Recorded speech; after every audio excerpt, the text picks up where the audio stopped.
Hello, hello, hello. We're back. Match preview as I'm here every week. We have two panelists this week. You guys have seen Aaron before from at NERevsRumors on Twitter. Say hello, Aaron. Hey, how's it going, guys? And tonight, Ron was unable to join us, and Ty from Parramore Pundits has been so kind as in to fill in, very last minute fill in. So I really appreciate that. And you saw him on our March month in review video. So say hello, Ty. How's it going, guys? Always a pleasure, Sam. Yeah. So, same format as always. We'll start with you, Aaron. Can you tell us maybe a lineup that we're going to expect to see from New England and maybe where you're strong, where you're weak, and if you have any injuries or any players coming back from injury? Okay. So we can expect a relatively similar lineup compared to last week's game against Toronto for the Revs. They, last week we had Javon Watson back in at right back. Jay Heaps was praising his play in the post game conference, so we can expect the same back four as last week. Same thing goes for the back to center defensive mids. Kofi had an amazing game last week. So even though there have been a few times this season where Callan Rowe has filled in that spot, we can definitely expect Gershon Kofi and Scott Caldwell to line up there. Where the Revs get a little bit unpredictable are those top four guys. All four of those guys had a pretty good game last week, so it wouldn't be too unrealistic to see the same lineup. But then again, Charlie Davies is returning from fitness after a small injury, so you may expect to see him up top. Maybe Teal Bunbury instead of Star Topple drop back and to right wing, but then again, Callan Rowe had an awesome game last week too, in my opinion. So that's really where the question marks are. Okay, and what about Lee Win? Well, yeah, he's definitely starting. Okay.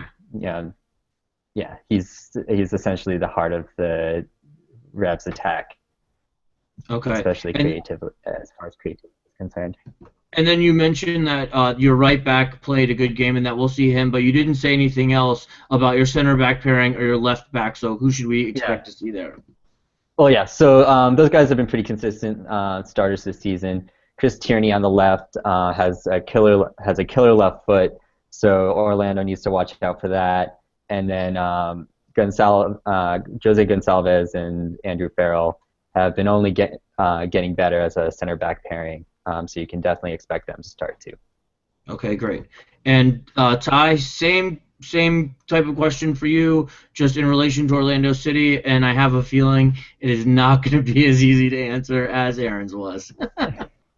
Yeah, it's definitely tough to answer, and the reason is we saw Kyle Larin training on Wednesday when I was at their training session with Tommy Redding as well. They were training on the side, but be it as it may, they were training. So that's always a good start. We do have till Sunday for them to make the coach Heath to make the decision on what lineup he's going to go with. With Kyle Larin, to be honest, I wouldn't expect him to start, and the reason why is the injury he received during the Portland match was kind of a hamstring issue, lower leg, and with you have a player who is as explosive and uses his legs like Larin does, you have to be very careful with injuries like that. And it's not worth risking a greater injury this early in the season just to have him play against New England. He may start, again, we're still kind of early in terms of when the game's going to be, so it could. If not, I do expect to see Julio Baptista start. Could he go 90 minutes? Probably not, but I think we could see him for a good 60 minutes, only if Larin is not able to go. Obviously, Coach Heath would prefer Larin start and Baptista get some cleanup minutes just to get into the progression and the game flow, but if that's not the case, I do see Julio Baptista starting up front. We should see Adrian Vinter again on the left wing, I would assume. Same with Kevin Molino on the right wing. Left back, Breck Shea will definitely start being back from suspension. Center back pairing, this is where, again, it gets a little bit tricky. Seb Hines is a lot to start, as we would expect On the other side, the question is Aurelian Collin or Tommy Redding. Now, Tommy Redding was training. I do believe he is following concussion protocol, even though I'm not 100% positive on that. Aurelian Collin, I don't think he had the worst of games against Philadelphia. So, and we also have to keep in mind that last season, Aurelian Collin and Seb Hines gained a lot of chemistry. They played over 20 games together. So it's, it may not be ideal pairing for Coach Heath, but I think he would be comfortable enough having both of them out there. Right back, we have Rafael Ramos, and in the defensive midfield, I expect Antonio Nocerino to start again. Next to him, Darwin Sarin and Kristen Higuita will be ready to play as well. I know the only thing that I found on just being reported was Coach Heath said that he thinks that everyone will be available who was missing last week. So do you have any other updates about Higuita's groin? Because you spoke pretty thoroughly about the other guys. From what I heard, Higuita was close to being able to go against Philadelphia. If the game was the next day, he would have been able to go. Again, that's not an official update from the team. That's just what I heard. So I do fully expect Higuita to be ready and play 90 minutes against New England. So then why do you think Nocerino would start over him? Over Higuita? I don't. I think there's going to be 3 defensive midfielders. Oh, okay. So you think we play a 4-3-3? 4-3-3 or 4-3-2-1, just depending on how they want to. It depends on a few different things. Again, it depends on Larin if they want to run Baptista, how they want to utilize Kaká. So there's a couple of different options, and obviously the lineup is going to be based off of that. And I'm sorry, I did misspeak. If Nocerino and Higuita both play, I don't think we'll see Venter. So that's where I apologize. So we would see Kaká and Molino, and then Baptista or Larin up top. So I do apologize because of that. Okay. Well, I just want to everything to be clear because now because I'm going to move on to Aaron and how he thinks that they're going to match up against us. So I didn't want there to be any ambiguity. So Aaron, to you, how do you think that New England stacks up against our? If we'll just assume Ty's formation is correct, and we have 3 defensive mids. So how do you think that your lineup will stack up handling our defensive mids? Because Higuita and Sarin are the pretty much the heart of the team, in my opinion. When Higuita and Sarin are playing good, our team is playing great. So how do you guys handle 2 strong defensive mids, and then maybe Nocerino will be in the defensive mid role, but it'll probably be a more of attacking box-to-box style? Yeah, I think it should be interesting because the Revs' strength is definitely the versatility and their play in the second final third with those attacking midfielders like Kellen Rowe, Diego Fagundes, Juan Agudelo, Lee Nguyen. So that's definitely their strength. I think.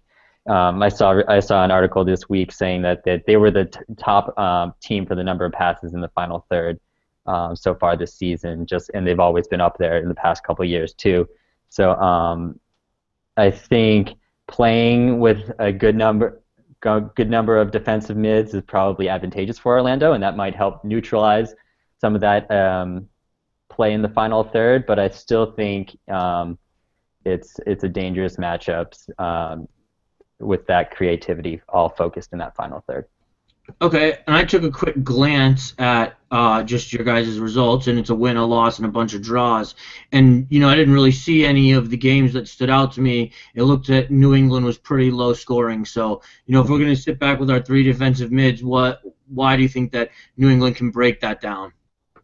So those scores aren't necessarily representative of the games themselves. I think certain people are pretty quick to point their fingers at the refs at the beginning of the season. At least I know at least 5 of the past 6 games have had major game-deciding decisions on the parts of refs, whether it's been the red cards that have been throughout the league, or this past game we had a goal called at the last minute that would have gotten us 3 points. So I think the Revs have been competitive and dangerous all season. It hasn't always translated, whether you want to blame that on refs, whether you want to blame that on finishing. That's personal preference. Okay. All right, and Ty, when he was mentioning his lineup, he mentioned that we need to look out for their left back, and so how do you think that we'll handle a strong left back? Because I don't really think we've seen a left back that's given us that much of a problem. Is my first question, but I have a couple questions for you, so we'll start there. Well, to be honest with you, Rafael Ramos had a really shaky performance against Philadelphia. He did not play very well, so hopefully that's a one-time thing. Hopefully he'll get it back together against New England. But yeah, Chris Tierney at left back could cause a lot of problems going down the wing. And if Rafa Ramos can respond and play a lot better, I think they match up well. I think Ramos obviously has a lot of speed tracking back as well as he does. He's good getting forward. So if Ramos has a good game, I'm not so concerned about Chris Tierney. I'm more concerned about their attacking midfield. All right, and my second question to you is, since you mentioned players who played bad last week, I personally thought Nocerino was terrible most of the game, not to mention at the end of the game, he was just totally gassed and really dragging. So with Surin and Higuita back, what makes you think that Nocerino deserves another start? Well, I mean, simply because he's had another week of training and it's been a long week as well. Listen, they brought in Antonio Nocerino to be a starter on this team. There's no question about that. He has the quality to do so. Did he have a bad performance against Philadelphia? Of course, he did not play very well. But, I mean, at the same time, that can somewhat be expected. It's not an excuse, but it can be expected. He needs more time to gel with the team, and I think as the season goes along, he will get better, and I think that quality will come out. If Heath is going to use him in the D mid position or if he's going to slide him up to the left wing, that's to be determined. But I think especially against New England, they need three defensive midfielders. If they don't want to start Nocerino, Servando Carrasco will come in and do a fantastic job. But I think they want the quality from Nocerino on the pitch. All right, and I have lots of stuff that I could say about refs too, Aaron. So I don't want you to feel like you're the only one who's being affected by ref play. But that is what it is. We don't need to get into that. I know everybody has their own opinion on that. Aaron, my next question for you is there like a player to watch that a casual fan might not know on New England, other than maybe Tierney, who you mentioned before? Yeah. So I think a casual fan around the league might not know Gershon Kofi. Gershon Kofi, came into the Revs this year. I think they intended him as a temporary replacement for Jermaine Jones while they wait for Xavier Kouassi to come this summer. But he's really come in and he's really played outstanding in my opinion. If you look at the passing distribution of him compared to Caldwell, his fellow center defensive midfielder. Caldwell is really more conservative, smart, plays out to the sides, where Gershon Kofi plays some direct, dangerous balls up to those attacking midfielders that create the dangerous situations in that final third. So I think that's one of the key guys that people might not be familiar with on our squad this year. And same question for you, Ty. If there's someone that follows Aaron that's watching this video, who do you think is somebody on Orlando City that they would need to keep their eye on? That's a tough question because there's not really one player who sticks out in that aspect, in my opinion. I think if you're not familiar with Darwin Surin, he's definitely a player to watch for. Surin is just an absolute, I'll just say it, a beast in the defensive midfield. He's really good at being aggressive and stopping counterattacks. He's good at the ball distribution forward. So I think if Darwin Surin could come in and play as well as he's capable of, Orlando City could have a very good performance. So I definitely expect Darwin Surin to play well. So as a New England fan, I would definitely keep my eye on him in that defensive midfield role. Okay. All right, and we have one Twitter question from at SethMan31. He's a editor at the Bent Musket, and his question, I don't know if it was for Aaron or if it was for Ty and I, but it's, can the Revs defense stop a team that hasn't been shut out so far this season? So Aaron, Ty, you can go first. Do you think that they can shut us out? But don't give me your score prediction because that's a separate segment. Sure. I think they could. I definitely think they could. I don't personally think that they will, without giving my score prediction. I think we have a lot of creativity in attacking midfield. I think Kevin Molino is a very good player, and he's good when he gets into the attacking third. Same with Kaká. When you have Kaká on the pitch, you're a dangerous team no matter what, just because of how much quality he has in that final third. I think having a striker up top is going to be key for this match. I think either Kyle Larin or Julio Baptista need to play, depending on which one Coach Keith feels more comfortable with this weekend. But a shutout, yeah, I definitely don't think it's going to happen this weekend, though. All right, and Aaron, your thoughts on this? Well, I think it's possible. I think it's going to be a difficult task. But that said, we did just face Toronto, and for most of the game, we kept Jovinko at bay. I think the Revs defense is particularly vulnerable when the other attack forces them into making mistakes.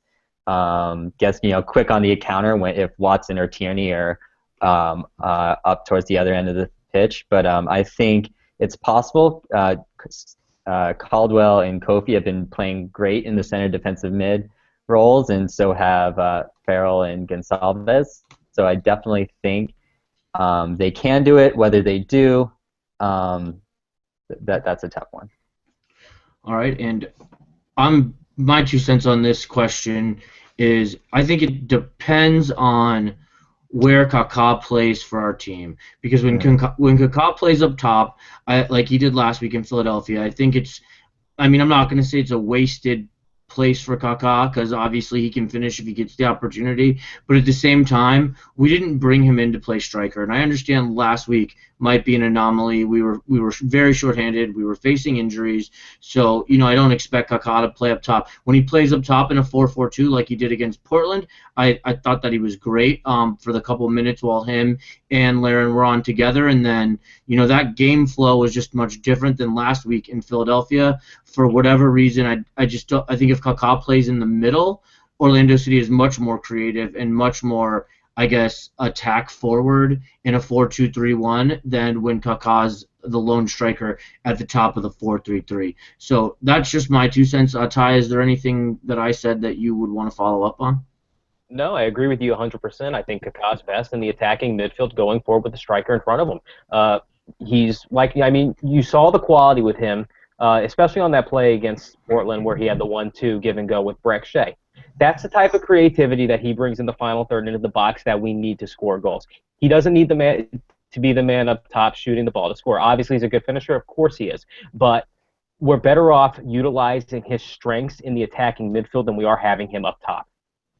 Yeah, he's I've said it on social media a bunch of times throughout the last years. He's the man in the middle for us. He's not the man up top. So that's just I think if we play Kaká up top, just to swing it all back into the question, I think if Kaká's up top, we could get shut out. I don't see it being totally impossible for us to get shut out. But if Kaká's in the middle, I feel much, much better. And even if the player in front of him isn't Larin, if it's, we could just say whoever, even if it's Rivas, even though he lives off sides when he's up top. But I just still think it's better when Kaká is just not the sole striker. You wanted to chime in again, Ty? Yeah, just one more thing, and we also have to keep in mind they're playing in the Citrus Bowl, and this team can be very dangerous in that stadium. The supporter section is very good at getting the team going. So I definitely think being in the Citrus Bowl will give us that advantage. And Aaron, is there anything that you wanted to just tie up any loose ends to the question before we close it out? No, I think you guys covered it. I think where Kaká plays on the pitch will play a big role in the Revs' ability to defend him. If he's up top and he's he's matched up with a guy like Jose Gonçalves, it's not going to be too unrealistic to think that he'll be ineffective. But if he's against a Scott Caldwell, maybe maybe we will see a more effective play from him. All right, we think we might have lost Ty. Ty, did we lose you? No, I'm here. Oh, okay, cool. All right. Well, I don't have anything else. Do either of you have any, general sentiments or anything that might have not been covered going forward for this game? Uh, I got one. Go ahead. Again, I think the back line for Orlando City, it's going to be they're going to have to play well, be it Aurelian Collin or Tommy Redding paired next to Sab Hines. New England will make them pay in the attacking midfield if they're not together and they're not cohesive, and there is absolutely no question about that. Lee Nguyen has plenty of quality, as well as Teal Bunbury up front. So if they're not disciplined, if they don't work as a unit, yeah, I think New England could come in and get 3 points if it's again, it's all on the back line in that. All right. And Aaron, did you have any final thoughts or any other questions for us that you wanted to sum up with? Well, as far as your defense, are you guys particularly weak in any one area? Is it long balls from the sides, create fast play in the middle? Is there any one area that you guys need work on? I'll let Ty go, and then I'll tie up any loose ends that he might not cover. Right now, I'm going to assume that Aurelian Collin is going to start. That's just my hunch. And the problem with Aurelian Collin is he is an extremely aggressive center back, and he likes playing way up top. He likes getting way forward. So that could potentially cause some problems, especially with your attacking midfield trying to exploit the back line. So I think he needs to stay really disciplined, and obviously he can't be a red card factor in this game. Yeah, for sure. I think defensively, if just along the back line, if Ramos plays like he did last week, he was absolutely terrible last week. There was not maybe but one single moment of quality he had in the whole game. The first goal was almost totally his fault. Another goal he almost, he was just really bad. So I think if Ramos comes out and makes the same kind of mental errors that he was making last week, I think that's a definite problem. Ty mentioned earlier that he thinks Ramos is going to start, and I would like to see Alston. I mean, Alston came from us from New England, and he's a MLS veteran, so I don't know what kind of week in training Ramos had, and I don't know how committed they are to keeping him in the starting 11. I mean, I know we gave him a payroll, and I know we just brought Alston in, but if Alston got to start this week just as a kind of Ramos, you need to get your head in the game to keep your spot kind of deal. I think that's why we brought Alston in, because last year we were really young at right back, and we had to make a move halfway through the year because we were having problems with our right back position, and we brought in Corey Ash, and we saw way more minutes from Corey Ash than I expected. So in my opinion, I think the right back spot could be shaky if Ramos is having another mental day off, and I wouldn't be surprised if Alston started. So that's my thought. And defensively also, I'm still, my jury's still out on Bendik. His last two games, he has been really, really good, but his first two games, he was not really, really good. So, just because you put in two solid performances doesn't mean that I'm 100% sold, and you could maybe say I'm a naysayer about that, and I know a lot of other people are feeling different about that, but I'm just not convinced. So that's just what I think along the back line and defensively, where we could have some trouble spots. And since we actually have you here and you're familiar with Alston, can you tell us a little bit about him, because we haven't seen him yet this season? Yeah. So I mean, so Alston, he's an athletic, strong right back. He's not going to get up into the attack too much, but he'll he'll control that right back spot. And honestly, for you guys, it might be a smart strategic move to put him in at right back in this game. This Revs team is the same Revs team that he's been practicing against for the past entirety 6 years, of his, right? Yeah, entirety of his professional career. He knows how to defend against everyone on that left wing: Diego Fagundes, Chris Tierney. He knows them like the back of his hand. If I was Adrian Heath, I would definitely consider that factor. All right, and Ty, any comments about, or just tying any loose ends about what I said or about what Aaron said as far as our right back goes?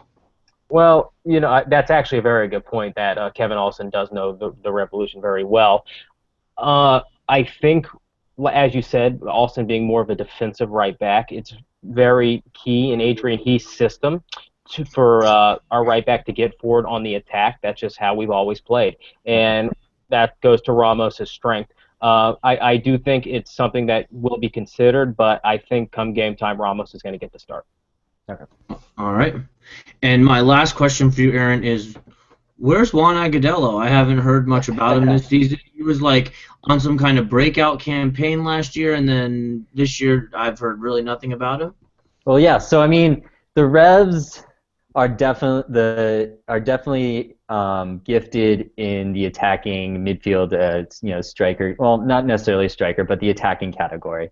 They have Juan Agudelo, Teal Bunbury, Diego Fagundes, Callan Rowe, four starting 11 caliber guys, all competing for essentially the top two wing spots. When Charlie Davies is fit, they like to put him up top, and those four guys have to compete for those two spots. So a lot of times it comes down to who's on a hot streak, who played well in practice that week.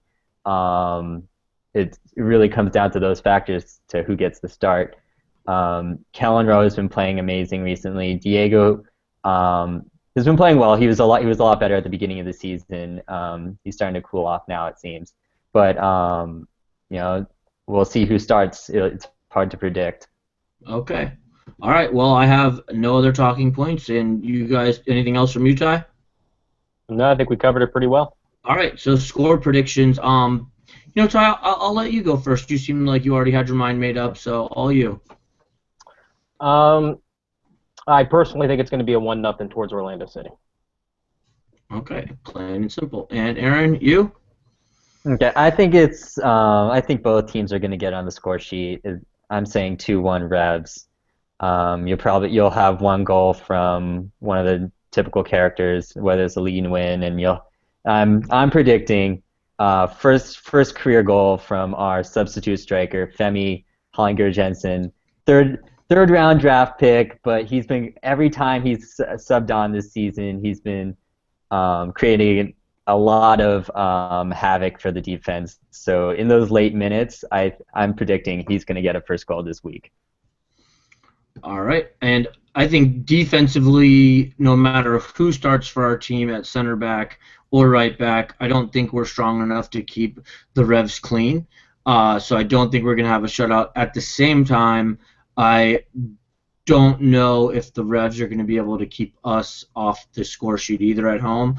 So I think it'll be a fun game. I think it'll be a lot of, up and back, and I think both teams will have some missed chances, and I'll just go a 2-2 draw. I just think it's really hard to come to the Citrus Bowl and win. I hope, Aaron, I hope you can make it one day just for the game because the ball is wild. We have an extra ticket if you ever need it, so let me know. But that's all I got for tonight. Aaron, can you please tell my viewers where they can find you on social media? Yeah, look me up on Twitter at NERevsRumors. Try to keep the conversation flowing. All right. And Ty, same to you. You guys can follow me on Twitter at Parramore Pundits. And your website? I'm sorry. It is ParramorePundits.com, but don't go for the next 2 days because we're down as we're migrating to a new hosting service. All right. And as usual, you guys know me at this point. You can see my Twitter handle right there. And that is all for our time, and we thank you for your time, and I appreciate both of your guys' times as well. Thank you, Aaron. Thank you, Ty. Peace out.